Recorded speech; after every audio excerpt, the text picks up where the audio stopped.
Just a short one today, and not foraging or crochet, but it's the beginning of August, and as you know, we are coming to the end of our summer crops. This is my brother's garden and where I work, and although he has nicely allowed me to use the patch of his garden, and I brought loads of seedlings from home, thanks to the kitty cats, nothing is surviving. So, well, other than that one ear of corn or plant of corn. So I will be looking today to show you guys the method I used at home, because we have a lot of cats there, that I use to keep them away. The first one I have used at home.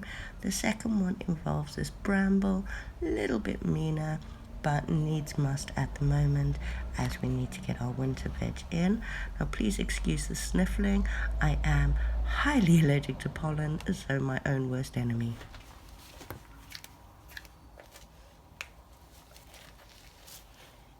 Now, although the best deterrent I've found is my 16-year-old Huntress kitty cat,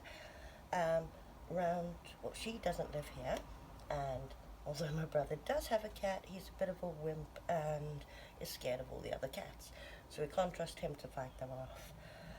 I am a cat lover, so I don't want to harm them, but as we know, cats are very territorial. If they found a spot they like, they will keep returning. So our first job, I spared you the visual on that, was cleaning up all the poop I could find. Now we're going to try, I do have cats that used to foul my veg beds at home, but this combination and my cat, and that's a thing of the past now. So today we are basically getting the smelliest herbs we could find. These are the ones that my brother has. So we've got paprika, we've got cayenne chili, black pepper, cumin seeds, and some chili, crushed chili. Maybe those seeds will sprout and we'll get chili plants, who knows. So I am going to work on that small area over there, because that's where I intend to be growing the winter veg. As I said, I did try bring some of my excess seedlings from home, but most of them haven't survived. I mean, we've got one good corn and two baby ones out of what was about 12. Went along the whole wall, but they keep eating them. So we're going to start with our deterrent powder, and I'm just going to be using 5 ml of each, and that should cover that whole area. They say you need about a tablespoon if there's a specific area, like a meter squared, but I will be covering the whole thing just in case. So I said literally just 5 ml of all your goodies. That coarse pepper came out nice. I'm sure you can tell we make a lot of curries. Well, I do. He doesn't eat them. So we've got 5 ml. Oh, that's chunky. Pop that in. Ooh.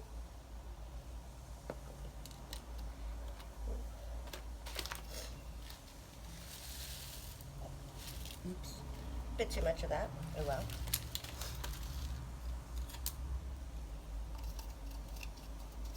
And that's actually probably just over a tablespoon. Alright. Now, we're not due for rain for at least another few days, so I'm hoping that this deterrent will last long enough for the cats to realize that this is no longer a place that they want to use as a toilet. I am going to till some of the land over there, and I'm moving their poop there, so hopefully like outside the gate there's a bit of green stuff. As long as I make the soil nice and loose for them, they might want to go there. So I've moved all their poop, but now it is a bit of a communal toilet for them. But hey, if they stay away from my beds, at least I've provided them somewhere else. So this is our first idea. and their sense of smell is really good. I'm hoping this one keeps them away, because the second option is a little less friendly to the cats. One I can't actually use in mine unless it's in the raised beds, because I have 3 little kids that run around and I don't want them spiking their feet too. So we'll go over to the bed now that we've got our nice little mix made. And as my winter veg have just started indoors, well, they're about a week in now, I'm hoping next time I get to tend this garden, they'll be big enough for me to put in and we won't be finding any more cat poop. So let's see.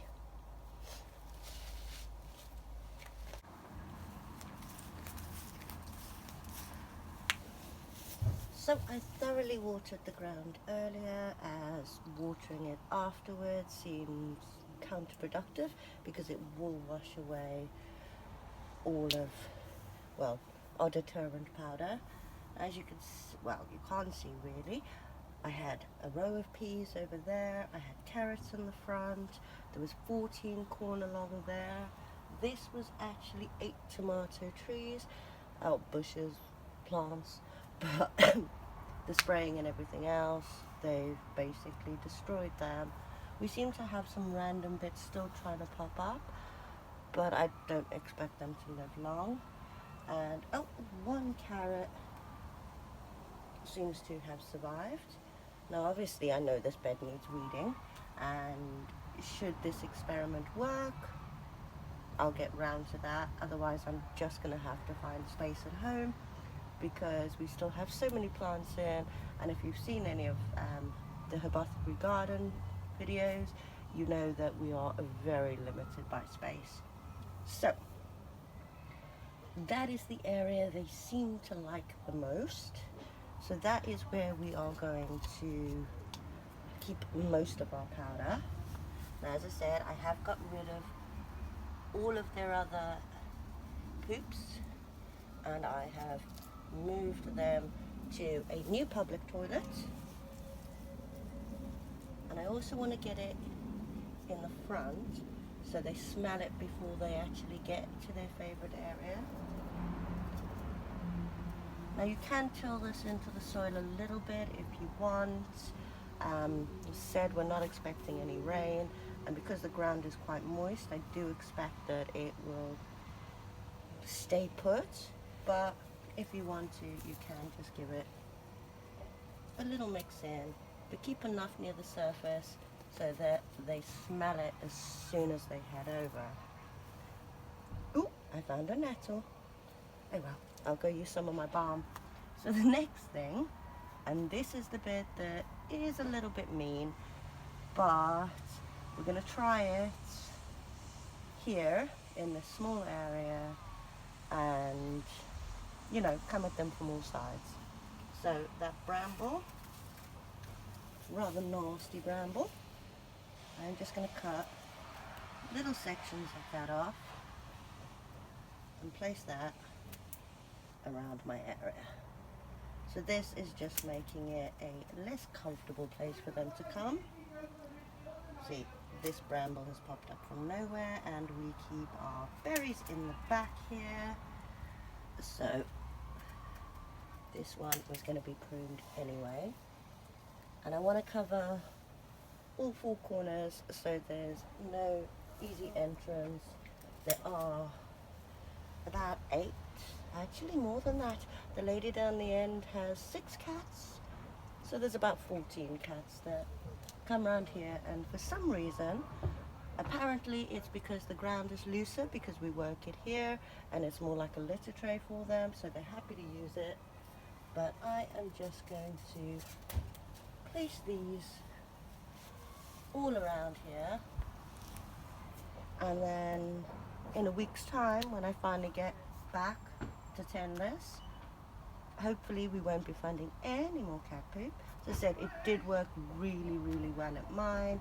We have a street full of cats as well, and although my girl does her best, she's an old lady now, and all her time is taken up by the rats, because both of our neighbors have chickens. So we have some other you know, animals popping in to say hi on occasion. Luckily, my children haven't found any dead yet because that is one of my cat's favorite sports. But, as I said, this did, minus the brambles, work well at mine. Obviously, I can't use the brambles because my children run around barefoot. And even when they're not barefoot, still, it's not comfortable for them. So that's another reason why we keep the berries here, the brambles and stuff here, because they play in the front garden. Not in summer because all their friends are home and they want to stay home and play with them. But yes, in autumn and winter, when everyone's back at school, they'll come play around. But hopefully by then, the cats would have got the message and they would have found another toilet. So yeah, give this a go. There are other things that you can try. There is a plant called scaredy cat that they hate the smell of. But as I haven't been able to source that anywhere in the UK so far, not even seeds, well, not seeds that I've managed to germinate, but so far this has worked and mine at home have gone untouched and my garden is no longer being used as a toilet, by cats anyway. The dog didn't get the message. But yeah, give it a go. Just a bit of information I thought I'd share because I've had 5 questions this week alone from friends and neighbors saying, how do you keep the cats from defecating in your garden?